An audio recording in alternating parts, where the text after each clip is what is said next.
So the Democratic National Committee has been saying no to the idea of a presidential debate focused solely on the issue of climate change. And I should point out that prior to choosing today's topic for my commentary, I did a couple things. One, I looked at what was hot on Twitter. What are people talking about? To see if there was something hot that I could talk about that would be hot here on YouTube. And then I realized, wait a minute, that's part of the problem, is chasing what's hot. And so I decided that for my weekly media analysis commentary, I shouldn't do the one thing that I usually beat up mainstream media for doing, which is chasing what's hot. So I turned away from that. And I took a look at Breitbart, which I thought it was very interesting. They had their front page story this morning was a roundup of the new unemployment numbers, slash employment numbers. And the article that they put up was pretty fair, I would say, in the sense that it described numbers like this week's numbers, last month's numbers as weak, referred to a relatively poor performance in past weeks and all that. And I thought that might be an opportunity for a useful discussion about how sometimes right-wing media, however much legitimate problem people have with its coverage of certain issues, certainly the way they cover Democratic politicians, the way they cover minority groups, disenfranchised. There are lots of problems with them, but they often, or sometimes at least, spend more attention on some of these substantive issues that the mainstream media ignore. So I thought that might be interesting to talk about. And then I thought, well, why give Breitbart the oxygen? So I'm not talking about that either. And speaking of oxygen, I thought, you know what? I should come up with an excuse to talk about the thing that we should always be talking about when we're talking about, when we can, which is climate change, which we have not a whole lot of time to do something about and not a whole lot of indication that we're going to do something about. And so the DNC has talked already publicly about why they are not doing a single issue debate on climate change. And to be honest, I don't remember the specifics, all of them, but part of it was, well, then we have to do it for every issue, to which of course the response is, no, you don't. But I wanted to talk about the media's incentives and disincentives on climate change. And so I did a little bit of research. Yes, research facts. And I found or refound or rediscovered that both CNN and MSNBC are doing presidential forums on climate change next month. They're not in the debate format. They're like back to back, they're town hall. They have a mix of formats that they're doing, but and that's good, right? We should applaud that and say, yes, that is a good thing. And at the risk of getting in trouble with my boss, Cenk Uygur, I will encourage you to watch those events. If they conflict with TYT's programming, obviously watch it on a delay, but we should all reward news networks, self-professed news networks, when they do important substantive news coverage. But here's the flip side I wanted to talk about. I wanted to talk about why they don't do it more often. And the reason is because they don't get good ratings. And part of the reason they don't get good ratings is because they don't know how to get good ratings with that subject matter. And part of the reason they don't know how to get good ratings with that subject matter is because their stars are typically not super well versed or capable of being super well versed on complicated scientific, economic, trade issues such as climate change. As evidence of that, I would point to the fact that the MSNBC forum on climate change is not being moderated by any of MSNBC's or NBC News's top paid people. It's being moderated, if I saw this correctly, by Chris Hayes and Ali Velshi, who Chris Hayes, I've worked with Chris in the past. He knows climate change. He understands the issues quite well.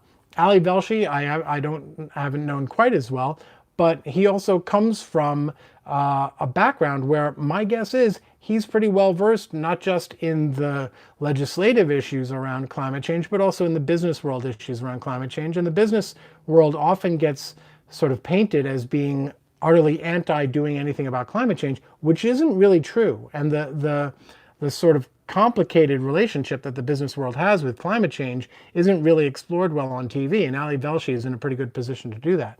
But the fact that they're going with those guys indicates that this is seen as a specialty, right? They're going with two guys, and it is two guys, who are known quantities as being expert in this material. And I should be clear, by the way, I am not an expert on this material.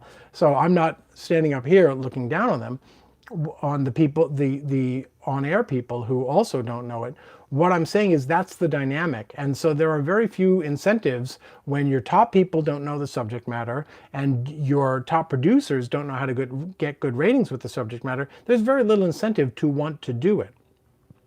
And that's our fault, right? Because we reward certain programming in a way that we don't reward other programming. And I've talked about this before, but one category of programming, news programming, that we reward is stuff that feeds our hunger to know what will happen. And anything that feels like it gives us certainty or probability about how the future will play out on matters of substance, like who will win the nomination, who will win the presidency, we reward that. And so if you really want the media to focus more and more substantively on climate change, because they are capable of it, right? When a big story comes along, no one was an expert in Russian cybersecurity before a few years ago. So we've got a lot of them now because of the interest in it. So interest drives expertise. Expertise drives the ability to produce well, which drives the ability to get ratings, which drives the money. And that's essentially what it's all about. I have some caveats to that, but I don't need to get into that now. My point is, it's not enough to reward the occasional occurrences of climate change coverage.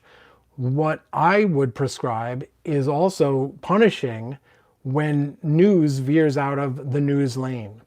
And I'm talking about, when an ostensibly hard news show or an ostensibly news show cuts to the water skiing squirrel or gets into the speculation business, the horse race stuff. Not only turn it off, but engage in social media. If you have a voice, if you have a platform, engage in social media that embarrasses that stuff, right? That should be at a time of national crisis, and we've got like 14 of them going on right now. We don't have the bandwidth. And when I say we don't have the bandwidth, I'll clarify and then I'll shut up. What I mean is the news media should not have the bandwidth. What I do not mean is that you shouldn't have the bandwidth for entertainment. I'm not saying don't be entertained. I'm saying if you're going to something that markets itself as news for content, don't also use that to fulfill your entertainment itch, right? When they turn away from actual news, you turn away from it and then go to entertainment, go to real entertainment. I'm a comic book nerd, so I would say, turn off the fake news, and go read something if you're not easily offended by Garth Ennis or Warren Ellis. Very entertaining stuff. Smart, compelling, mind-blowing stuff. So I'm not saying deprive yourself of entertainment. I'm saying don't reward ostensible news programs for treating news like it's entertainment. And that's what I have to say today for Media Analysis Friday. So I'm going to head on over to the chat box, see what you folks have to say. I got to stop saying guys. So I'm going to try to move over to folks. So catch me when I say guys, okay, from now on. You guys. Mr. Dawn says, yay, you're on. Yes, I am. Thank you. Yay, you're on. It's much more important that you're here. Citizens Media TV says it's pretty obvious why there's no climate debate, because dealing with it fundamentally requires the elite to become a whole lot less elite or we go extinct. A climate debate would simply reveal that their paid federal representative employees have no plan because they're paid to have no plan. I think that's an overly conspiratorial view of things. I'm not a Washington insider. I never have been. So I can't say that they never get memos from the elite saying don't fix climate change. But I have been on the inside of an organization that is the subject of similar conspiratorial thinking, which is national media. I've talked about my resume here too many times as it is, but I've been on the inside of these organizations, and that stuff doesn't happen. You have to get permission, special permission sometimes to veer outside your lane on some sensitive subject? Sure, but that tends to be less about policy than it is about if you're talking about specific people where there may be relationships where you could argue you're just giving someone a decent heads up. Now, I'm not going to defend that, but in theory, every news show should operate with no prior restraint and all that. But my bigger point here is that I've never worked at Fox News, so I can't say this about them, but generally there's not a formal edict that comes down from the executive suite saying, make sure never to talk about this. Now, are there morning meetings and briefings where they talk about what's hot and all of that? Sure. But there are also star systems, right? There are stars at various networks who basically get to talk about whatever they want. So as much as the executives might have their meetings where they set up which correspondents are gonna go where to cover which, if a top name anchor decides they want to talk about something, that's probably going to happen. So I think it's worth thinking about the neglect of certain issues in terms that are less conspiratorial and more grapple with human nature, systems dynamics, things along those lines, for what it's worth.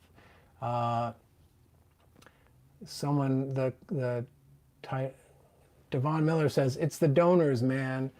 Well, I don't know about that. I mean, Tom Steyer, right? He's got a fair amount of cash to throw around. So, and I would imagine within the Democratic Party, you have any number of people with checkbooks of considerable size who are saying we want to focus on climate change. So again, at the risk of pissing off my boss Cenk Uygur, I don't always think that the checkbook politics theory explains all the dynamics, for what that's worth. Let's see. A. Sear gives us some analysis of who won and who lost in the debates. Just to be clear, I don't find it helpful to litigate who won and who lost. On a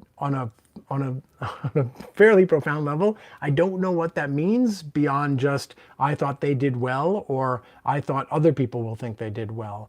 And we beat up the media, or at least I beat up the media for doing this. And I'll remind folks, I'll remind folks that a couple weeks ago, I pointed out that the media decided after the Mueller hearings that Democrats lost because it was boring and no one cared and it didn't move the needle. Less than a week later, we were looking at a surge in the number of Democrats who decided that they now support at least initiating impeachment proceedings.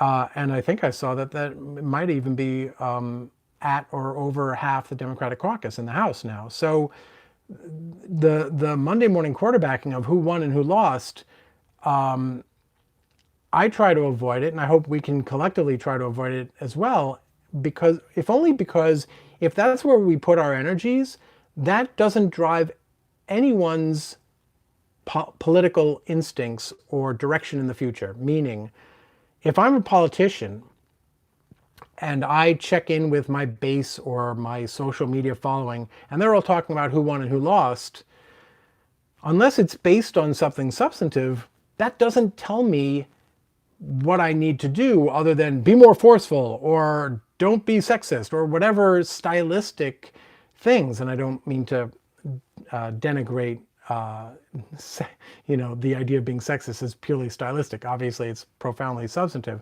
But my point is, in terms of the policy and policy positions, you're not actually saying climate change matters to us, and therefore I was glad to see Jay Inslee talk about it, or whoever it might be. If people do that, if they say, this is my issue, and I was glad to see so-and-so say X about it, that's the kind of thing that they can respond to in a way that actually matters to our lives. So less horse race and picking winners and losers, please, at least for me. Um, Gone Diamond, I hope I'm saying that correctly, says, I am stoked to finally catch an episode, though a little late.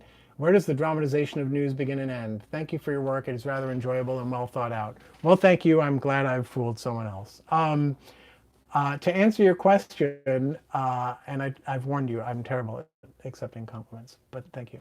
Where does the dramatization of news begin and end? So I think I probably come off like a purist about news versus entertainment a lot, but that's not exactly true. My fallback, my default position about news, if I have to sum up what's wrong with it generally, especially in the case of TV, but not exclusively, is that journalists aren't trained to do two very important things. There's virtually no training along these lines that I'm aware of, and caveat, I didn't go to J school. The first is how to recognize a story that matters, even if / especially when it doesn't feel important to you, the journalist. Recognizing that it matters, even though it doesn't get you excited, that's an important skill that is not systematically taught.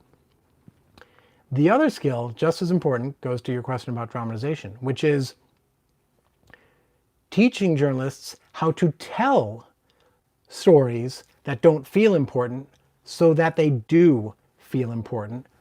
In this case, because they are important, right? Our instincts were honed by hundreds of thousands of years of evolution that have no bearing on the challenges we face now. So we're carrying around and working with a toolkit that was made and designed for problems we are not trying to fix at the moment, okay?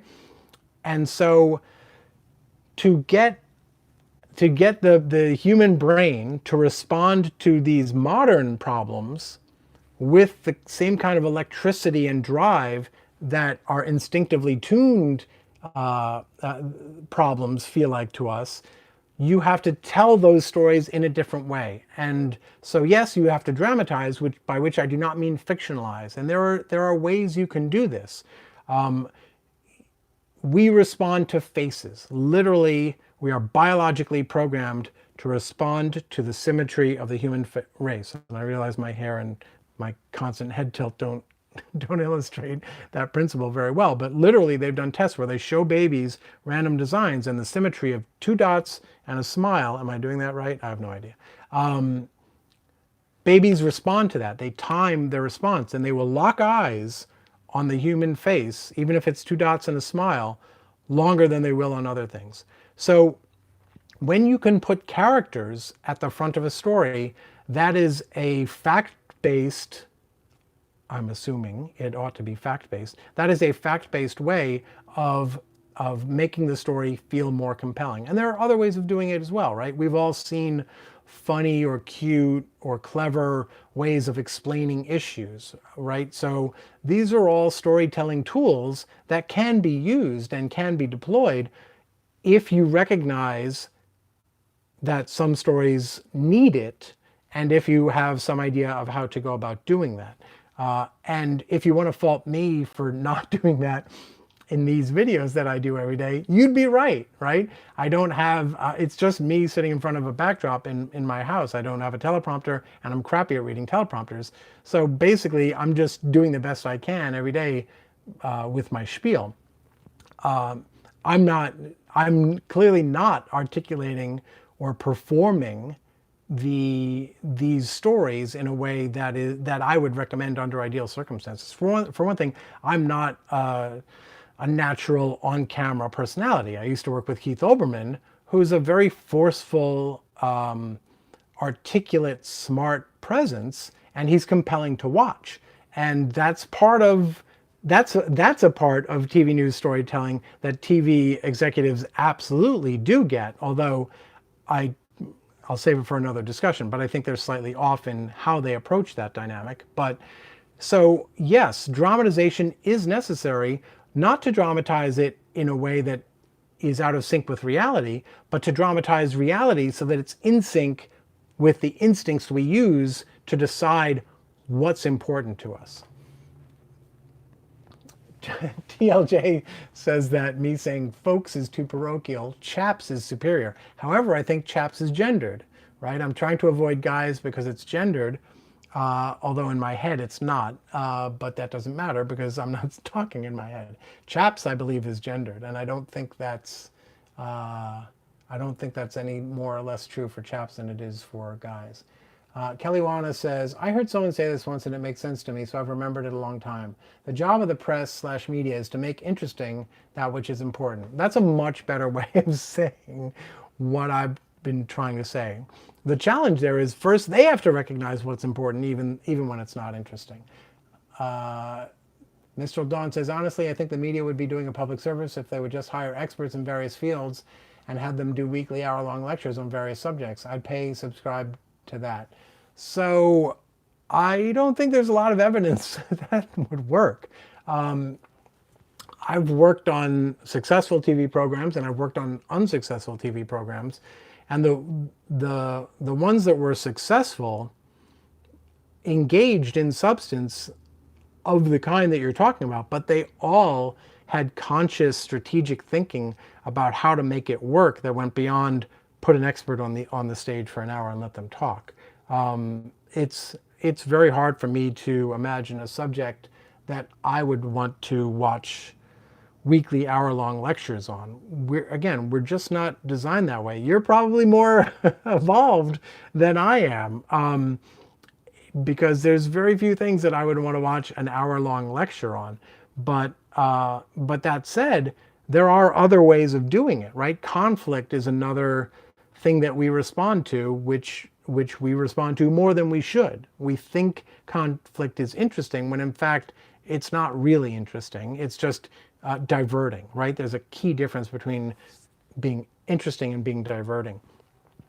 But the possibility or the promise or actual conflict can be deployed as a mechanism to illuminate, right? That's part of what I keep talking about. The fundamental American experiment is the notion of everlasting conflict is how we solve our problems and get better over time. We're always fighting. And, there's a number of TV shows that have done quite well by putting conflict front and center. The problem with it is it often gets used as conflict for conflict's sake, or even worse maybe, conflict over things that don't matter, which has the pernicious effect of making us think that those unimportant things do matter, or drawing us into being focused on those things, like who will win? We don't know. Stop already. We don't know. Okay? End of conflict. The answer is we don't know. But when the conflict over who will win is a diverting conflict, then we become emotionally invested in the question of who will win, and we become emotionally invested in the project of trying to divine who will win. I'm going to spoil it for you. We don't know. So stop being invested in things that are thinly veiled exercises in trying to find out who will win, or trying to get for yourself certainty over who will win, because that feels good and calming and yay, it's the one I like, what a coincidence. So I don't remember what the question was, but damn, that was a good answer. Let's see. Okay. Citizens Media says that's really secondary to my main point. I'm not sure what you're referring to, but I apologize for missing your main point, and I hope I did a decent job with your secondary point. John Garrison says they need to have this that way. They need to have this that way they can discuss expanding nuclear power to fight climate change. So again, I'm not enough of an expert to weigh in credibly on any of this stuff, nuclear power specifically, but I also tend to think that they don't think in those terms when making these kinds of decisions. It's not quite so outcome-based in terms of specific policy stuff like that. At least that's my belief. Let's see. Thank you, Gone Diamond. That's nice of you to say. Mr. Don says, then maybe hour-long panel discussions between experts would be a better format. So little confirmation bias kicking in here, but so I used to do a show with Chris Hayes called Up with Chris Hayes, which was essentially that. Single subject panel discussions would go on for quite a while. I always tell people we once did 45 minutes on patent reform. Yeah, we did. And it did terribly, but it also worked in the sense that people were kind of amazed by it and thought, wow, this show is doing some interesting stuff. Just their willingness to break the rules to that extent means I'll stick around and I'll champion it a little bit. So you can make trade-offs like that. But the other thing is, when we say panel discussions between experts, one thing that TV news doesn't do super well at the moment, I think, is how they define experts, right? And experts tend to mean people in academia or in think tanks who study things. And by the way, that is a good thing. I am not an intellectual, but I am an anti-intellectual. I believe intellectualism is something we have in the past and should in the future strive for. So yay academia, yay expertise, yay knowledge. But I also think it's worth, and we tried to do this on Up with Chris Hayes, it's worth being expansionary about how we define experts, because it's not just people who study it, it's also people who live it. It's people who are affected by it. It's people who do it for a living. And so I tend to, when I think of experts, I try to include in my thinking about it, the class of people that I call stakeholders, right? So, you know, a long time ago, I did stories on commodity futures trading, which you are right, that's a challenge to make sound interesting. And I talked to experts and I talked to officials about it, but I also talked to people who represent, for instance, small gas station owners, right? Because they are affected by commodity. So just to get on a sideline, you can all turn off now because I'm about to talk about commodity futures trading. So run. So commodity futures trading is basically, at the moment, Wall Street betting on what things will be worth in the future. And that betting actually drives and determines or helps determine what things will be worth in the future. And so for the stories I was talking about, you had gas station owners who were suffering because of the manipulation of prices by Wall Street. They're on the spear tip of it, taking the brunt, along with the consumer, of course, of that manipulation. So they may not be studying commodity futures. They may not be a former commodity futures trading commissioner, but the ones who are engaged in understanding the subject on behalf of those small business owners, those are experts too. And so to me, where it gets interesting is where it's not just for people from academia, but maybe you've got one from academia, one lawmaker, one stakeholder, you know, that kind of thing, so that it's not just differing ideologies, but different stakes that are being brought out. And so that the people who operate on the theoretical level have to deal with, on the same level, people who never get to be put on that stage as experts, but are because they live it. All right, I'm going on now, and no one's watching anymore because I said commodity futures trading, which I will again. So yeah, I was right. The chat box totally shut down. Okay, so I'm going to take that as my cue to say thanks to the two of you who may be remaining, and have a great weekend. And if you don't already, I hope you'll share any of our non-community futures trading content that you find worthwhile with your friends, people you think might be interested or get something out of it. If you don't already, please subscribe to us on YouTube here at TYT Investigates, and like and follow us over on Facebook, where we post our original reporting as well as these videos. And in either case, whether you do or don't do any of that stuff, I hope you'll take care of each other and have a great weekend. Bye, guys.